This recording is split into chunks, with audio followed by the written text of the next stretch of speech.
Bonsoir, bienvenue sur Moselle TV. Très heureux de vous retrouver pour terminer la semaine ensemble. Voici les titres de ce vendredi 14 octobre. Dans l'actualité ce vendredi, dernier jour pour le parking Cernam à Thionville. Des travaux vont commencer dès ce week-end pour y construire un nouveau parking silo. Nous verrons ce que cela engendre pour les usagers. Dans cette édition également, comment lutter contre la précarité menstruelle. Nous irons au lycée Alain Fournier à Metz où des protections périodiques sont à disposition gratuitement. La météo, week-end pluvieux, week-end heureux. Attention, tout de même de fortes rafales de vent sont attendues. Côté température, elles resteront stables avec 17 degrés par endroit dimanche au meilleur de la journée. Enfin lundi, le soleil fera son grand retour. Et puis l'invité du jour est Marc Hulzel, bonsoir. Bonsoir. Vous êtes donc le directeur général de l'agence de l'eau Rhin-Meuse. Nous reviendrons avec vous sur ce plan d'aide de 30 millions d'euros que vous avez lancé pour faire face aux futures sécheresses. Mais on se retrouve à la fin de cette édition. Tout d'abord, place à l'actualité.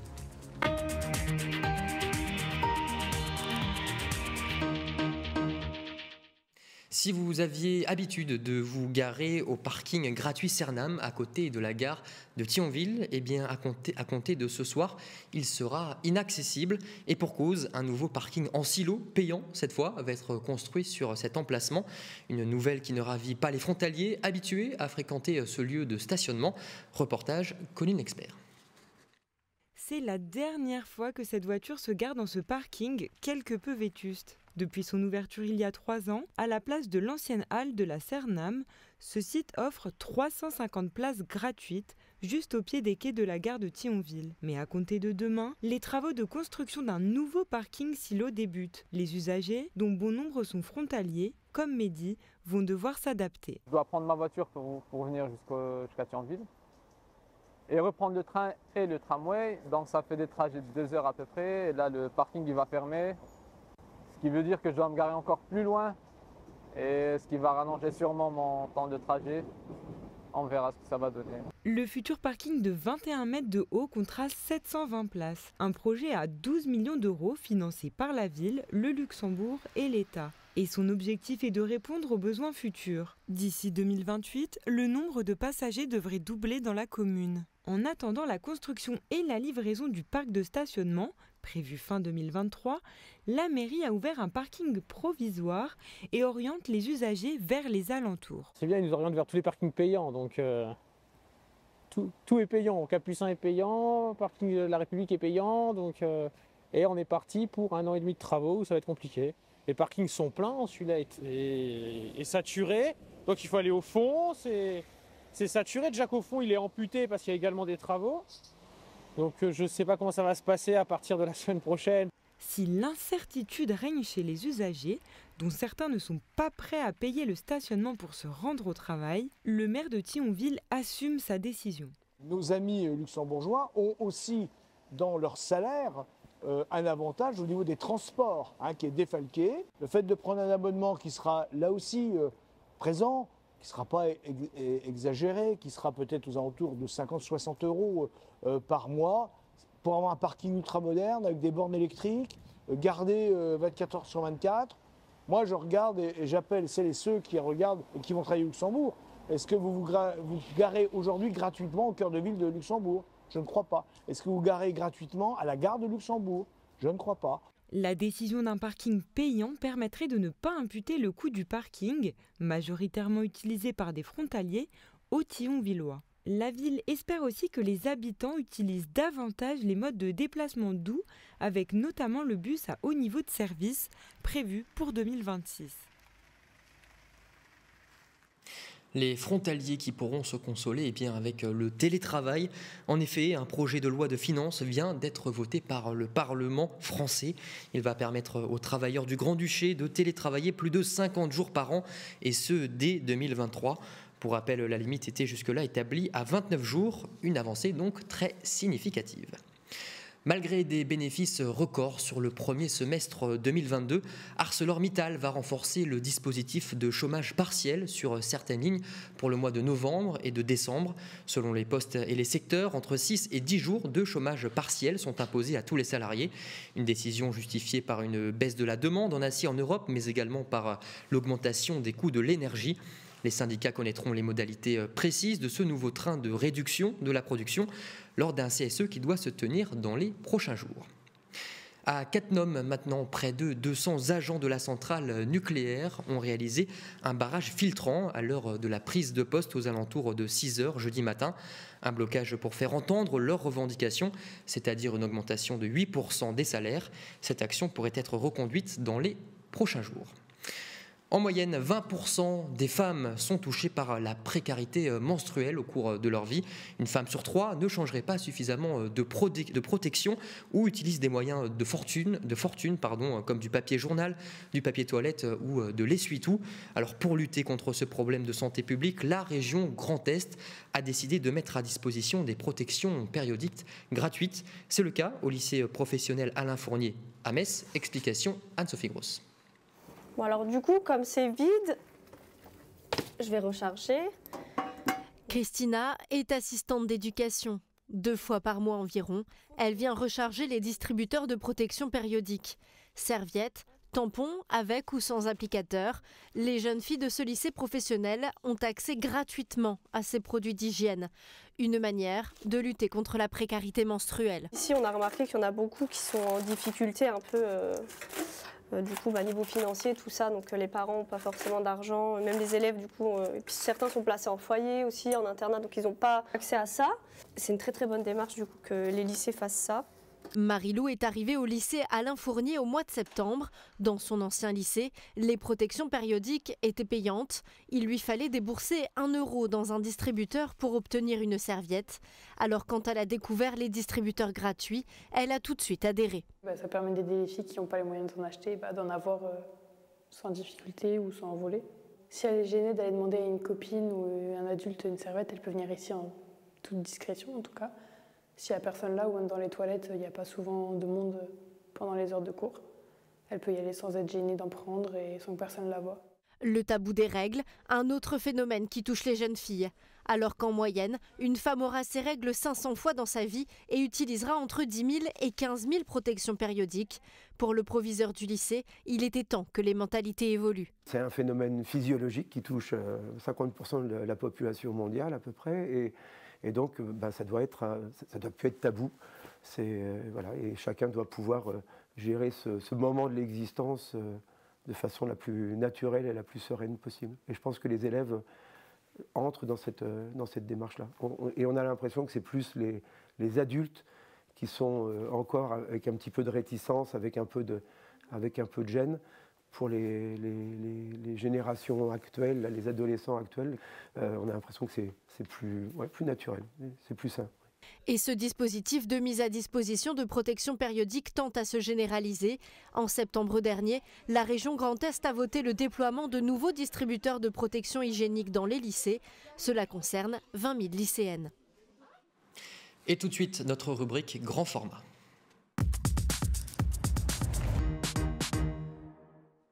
Notre grand format ce vendredi est un témoignage, celui de Caroline Bauer.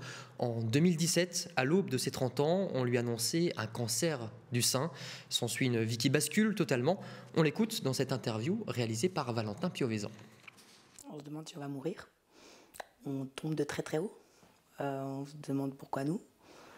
Et puis après, il y a le bilan des extensions. Donc heureusement, j'avais pas de métastase. Donc après, il y a le choix de se battre ou de se laisser couler. Une fois qu'on rentre dans les traitements, il y a une routine qui se met en place et puis on se laisse guider, quoi.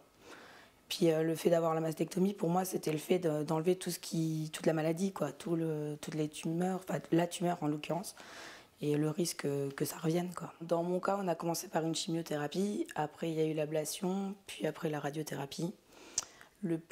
Pour moi en tout cas, le plus difficile, c'était de perdre les cheveux, parce que ça reste un aspect féminin, c'est la marque extérieure du cancer.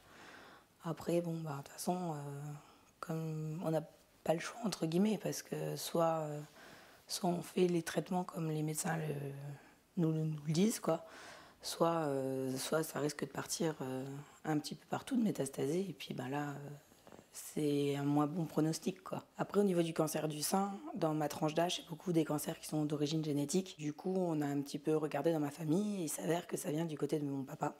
Donc les hommes peuvent aussi avoir la mutation, la transmettre de génération en génération. Et donc du coup, les hommes peuvent aussi avoir des cancers du sein. On conseille de se palper une fois par mois. Sous la douche, c'est l'idéal. D'apprendre à connaître sa poitrine pour voir si jamais il y a quelque chose qui évolue, qui est différent d'habitude. Et de ne pas avoir peur de le montrer au médecin, de faire des échos, des mammos, même si on n'a pas l'âge requis pour le dépistage organisé qui est de 50 ans, quoi. De ne pas avoir peur de commencer dès l'âge adulte, dès la vingtaine. Je suis à 5 ans du diagnostic, 4 ans et demi de la fin des traitements. Donc je suis considérée comme... on rentre dans une phase de surveillance. Donc là, j'ai encore quelques rendez-vous médicaux pour terminer les 5 ans. Puis après, c'est juste s'il y a quelque chose... il faut que je continue de faire des échos de contrôle dans le cadre de la génétique. Mais après, je n'ai plus de suivi particulier en oncologie. Et tout de suite, notre rubrique agenda. Et Emma Facchetti m'a rejoint sur le plateau de Moselle Info. Bonsoir Emma. Bonsoir. Alors vous nous avez sélectionné, Emma, comme chaque vendredi, quelques idées de sortie pour le week-end. Et ce qu'on peut dire, c'est que la Moselle sera en fête. Et oui, alors Halloween, c'est dans 2 semaines. Et pourtant, les sorcières seront déjà de sortie. La place des Baillis à Rodemack va être envoûtée par de nombreux sorts ce samedi, à l'occasion de la 4e édition de la fête de la sorcière. Vikings, forgerons, hypnotiseurs, danse traditionnelle, spectacles de feu, de nombreuses animations ensorcelantes rythmeront la journée de 10h à minuit. Pour accéder à ce folklore, l'entrée est fixée à 9 € par personne. Elle reste gratuite pour les magiciens et magiciennes de moins de 12 ans. Alors préparez vos plus beaux ballets et révisez vos meilleurs sortilèges. Et pour dimanche, on troque les baguettes pour les éprouvettes. Des démonstrations de liaison radio par satellite, une présentation d'illusions d'optique, des expériences spectaculaires à une température de moins 196 degrés. Le programme du Village des Sciences, organisé ce dimanche de 14h à 18h30, donne le tournis et ce n'est pas tout. Pour assister à ces expériences en tout genre et rencontrer des acteurs locaux de la culture scientifique et technique, direction un laboratoire spécial, le parc du Haut-Fourneau UCAT à Ucange. Ces événements gratuits s'inscrivent dans le cadre de la 31e fête de la science. Alors n'hésitez pas à regarder autour de vous. De nombreux événements sont organisés en Moselle jusqu'au 17 octobre. Beau programme, il va pour devenir un apprenti scientifique l'après-midi. Et le matin, qu'est-ce que vous nous proposez ? Eh bien, on va faire un peu de sport avec le trail de la Juffinoise.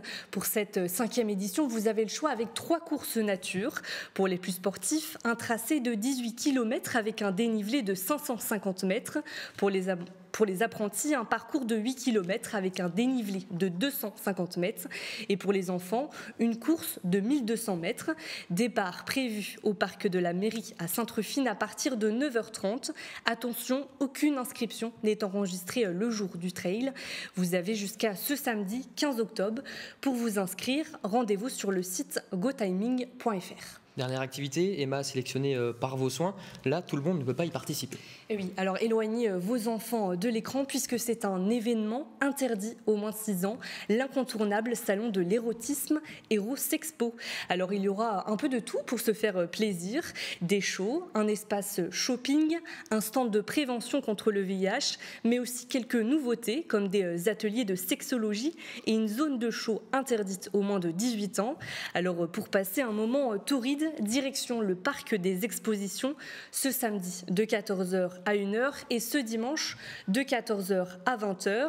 Pour espérer entrer dans ce temple de l'érotisme, comptez 20 € par personne tout de même. Et non pas 6 ans, mais 16 ans, Emma, l'interdiction. Je vous rectifie, oui. C'est pas très grave. Très bien, merci beaucoup, Emma, comme à chaque fois, à l'affût des bons plans pour sortir le week-end. Le rêve se poursuit pour Logan, finaliste de The Voice Kids. Ce dimanche 16 octobre, son coach dans l'émission, Julien Doré, est en concert au Zénith de Nancy. Mais pas tout seul, puisque le célèbre artiste français partagera la scène avec la jeune Mosellane, le temps d'interpréter Aline de Christophe. Une surprise de taille qui permettra à l'adolescente d'oublier quelque peu sa défaite en finale du fameux télé-crochet. Et tout de suite, l'invité du jour.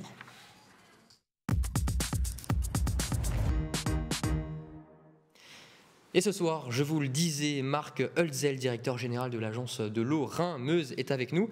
Alors vous venez d'annoncer l'adoption d'un plan d'aide de 30 millions d'euros visant à renforcer la capacité de la région à faire face aux futures sécheresses. Alors pourquoi déjà avoir lancé ce plan ? Alors, ça aura échappé à personne qu'on était dans une année un peu historique en termes de sécheresse. Je pense que tout le monde l'a vu. Au niveau des débits des cours d'eau, on avait quand même sur la Moselle un débit historique qu'on n'a pas mesuré depuis 1982. Mais plus généralement, on est sur des chroniques qui se répètent. Sur les 5 dernières années, on a 4 années qui se ressemblent fortement, qui sont effectivement très marquées par la sécheresse, en termes de sécheresse des sols, en termes d'assec, en termes de tension sur les ressources en eau, en termes de température, de pluviométrie. Et donc tout ça, ça nous a conduit à penser qu'on avait vraiment des chroniques aujourd'hui qui sont plus d'ordre statistique, mais qui permettent de poser une politique publique et donc de bonifier nos aides. Donc c'est des compléments à notre programme d'intervention qui permettent de régler les problèmes qu'on a constatés cette année. Mais il y a une vraie prise de conscience par rapport aux autres années cet été ou pas ? D'une part, on espère que dans cette prise de conscience, ça permettra effectivement aux porteurs de projets de passer à l'action. C'est bien aussi pour cela qu'on sort le plan le plus vite possible. Je pense que ça aurait été un peu presque un non-sens de le sortir à la fin de l'année. Donc pour aussi jouer un peu sur l'émotion, pour permettre aussi de montrer que cette prise de conscience est là et que le pouvoir public, l'opérateur qu'on est au niveau de l'État, on se mobilise pour permettre aux porteurs de projets de régler, de faire les petits réglages qu'il faut. Il faut quand même avoir en tête que globalement le système a quand même bien tenu malgré effectivement l'intensité de la sécheresse. On va revenir tout à l'heure sur les mesures de ce plan, mais il y a un réel risque dans les prochaines années qu'il y ait un manque d'eau potable. Non, alors le premier sujet qu'il faut quand même avoir en tête, je vous l'ai dit, le système est relativement bien tenu. On a quand même vu que la desserte en eau potable a été globalement assurée. Ce qu'on a effectivement pu mettre en place depuis pas mal d'années en termes d'interconnexion a montré qu'on avait un maillage, un système qui était résistant. Là, il faut effectivement consolider quelques maillons fragiles. Donc on a 200 communes environ qu'on suit depuis plusieurs années, qui ont des tensions, qui parfois sont alimentées par des citernes, d'autres années ça passe mieux. L'idée c'est effectivement de leur amener effectivement des financements supplémentaires pour régler le problème pour l'été 2023. Bon alors cet argent, ces 30 millions, où est-ce qu'ils vont aller concrètement ? Donc ils vont aller sur des communes en tension. Donc, pour les collectivités qui sont ciblées à l'avance, j'imagine. Oui, alors il y a des collectivités qui viennent vers vous. Non, alors d'une part on va vraiment les approcher puisqu'on les connaît. On va aussi recaler complètement nos bases pour être sûr qu'on n'oublie personne. Évidemment, des collectivités qui ne seraient pas approchées viendront nous voir de manière naturelle. On a 9 mesures sur les 18 du plan qui concernent l'eau potable.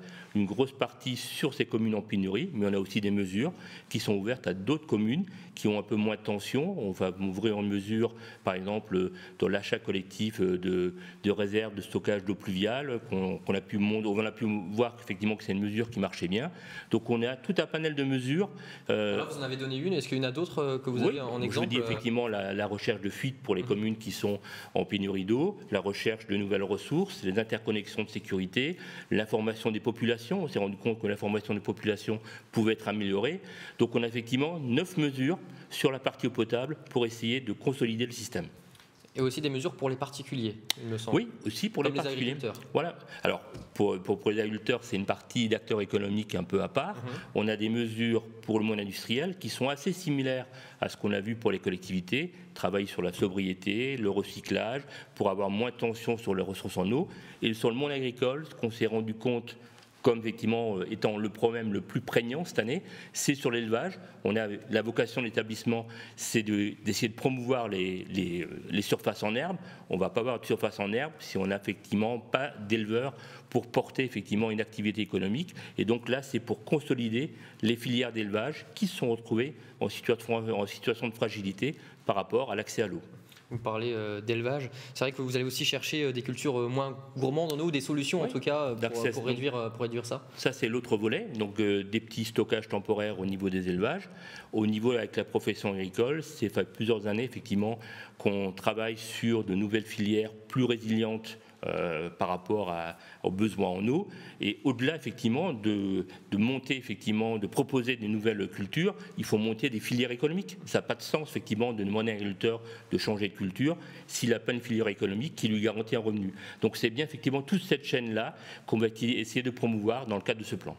Et où se situe la Moselle par rapport aux autres départements frontaliers en termes de difficultés justement éprouvées à cause de la sécheresse? Alors en matière de potable, c'est plutôt un département qui est aujourd'hui très résilient. On a environ moins d'une dizaine de communes qu'on a ciblées comme étant fragiles. Il faut être prudent avec ce chiffre-là. On va, comme je vous l'ai dit, on va vraiment mieux le consolider. Et on a déjà un certain nombre de communes qu'on est en train d'aider, qu'on va accompagner financièrement, qui vont très très vite pouvoir bénéficier de ce surplus de financement dans le cadre du plan. Je répète simplement que sur des communes qui ont aidé lors des financements de l'ordre de 60%, ils vont passer à 80%. Donc ça veut dire que le reste à charge va diminuer de moitié. Et je répète aussi que, enfin, je précise quand même aussi que tout ça se fait à fiscalité équivalente. On ne va pas du tout augmenter le prix de l'eau nous concernant. Donc effectivement, on puise dans les réserves de l'établissement pour amener ces compléments de financement pour permettre aux collectivités de se préparer à l'été 2023. Ouais, donc ces actions vont commencer quand exactement? Mais là, on a voté ça le 7 octobre, on a passé nos premières aides, on a des premières aides qui sont prévues pour le mois de novembre, donc c'est parti, et l'idée c'est qu'on puisse vraiment consommer cette enveloppe, et je pense que la meilleure nouvelle, vous pensez la meilleure nouvelle qu'on puisse avoir, c'est qu'on soit débordé par notre succès. Ce n'est pas le problème. J'ai plutôt envie qu'il y ait une bonne réaction des territoires, qu'il y ait une bonne mobilisation. Je vous l'ai dit, on est globalement plutôt assez résilient sur le volet industriel, sur le volet agricole, sur le volet collectivité. Il faut qu'on resserre les boulons. On a pas mal effectivement d'atouts au niveau de notre territoire par rapport aux nappes pour pouvoir effectivement avoir une résilience naturelle. Donc l'idée, c'est de consolider le système. Je pense qu'il faut plutôt être confiant. C'est plutôt un message de confiance que je vais passer à votre téléspectateurs. On va effectivement essayer de régler, de consolider la situation et pouvoir affronter dans les meilleures conditions les sécheresses à venir. Merci beaucoup Marc Hölzel, donc je le rappelle, directeur général de l'agence de l'eau Rhin-Meuse, d'avoir répondu à nos questions. Nous terminons avec l'image du jour. Elle nous emmène ce vendredi à la mairie d'Ars-la-Quenexy. Cet après-midi, une maquette animée en fer poli de l'ancien château de Mercy a été présentée par François Grosdidier, président de l'Eurométropole de Metz, et Philippe Brunella, conservateur en chef du patrimoine. Elle a été réalisée vers 1820 par le serrurier messin Villaume et prêtée ensuite par le musée de la Cour d'Or. Elle sera visible en mairie jusqu'au 9 janvier 2023. Voilà, Moselle Info, c'est fini pour aujourd'hui. Tout de suite, retrouvez la météo avec René Anne, suivi du Dragon Mag, la gardienne de Metz handball Mélanie Alter et l'invité d'Arnaud Demerlet et de ses chroniqueurs. Ensuite, ne manquez pas le club de la presse. Et puis lundi, vous retrouverez Uranie Tozic pour l'actualité. Je vous souhaite un très bon week-end sur Moselle TV.